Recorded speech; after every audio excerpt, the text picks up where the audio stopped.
it sounds beautiful and everything, but, I would like to know a little bit more of examples of how to achieve that. If you can do that, that would be awesome. Yes, yes. And I'd like to share a true story about a former member of mine at the Orange County Buddhist Church where I served.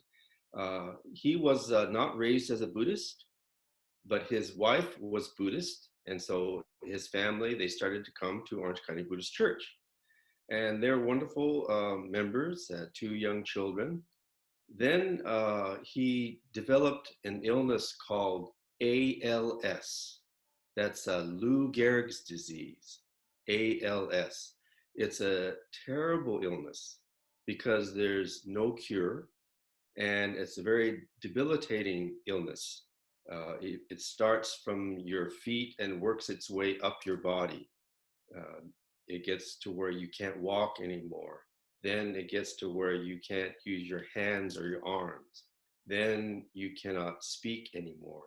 Then eventually it takes your life when you cannot breathe. So it's sad because there's no cure for this illness. So he got the early stages of ALS.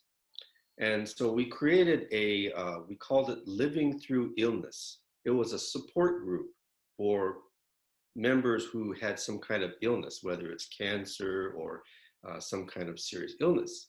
So this individual, his name was Scott Morris. He began to attend our Living Through Illness support group.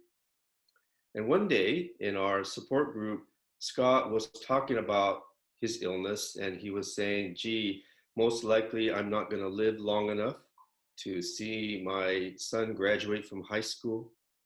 I'm probably not going to live long enough to walk my daughter down the aisle, when she gets married someday.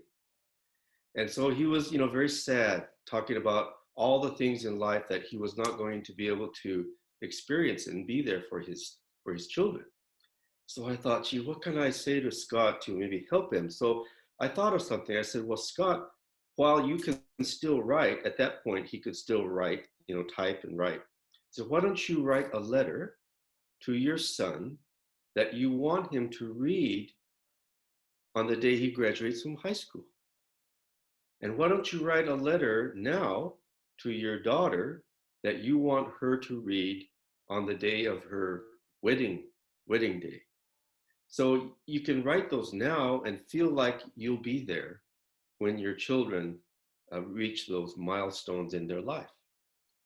So we left that session, and about the next month, we had these once-a-month sessions. The next month, Scott was there, and we were having our session, and right away he says, oh, Sensei, I wrote something. I said, oh, Scott, I thought maybe he wrote a letter, to his son or to his daughter that he wanted them to read someday. But he said, no, I wrote a little poem.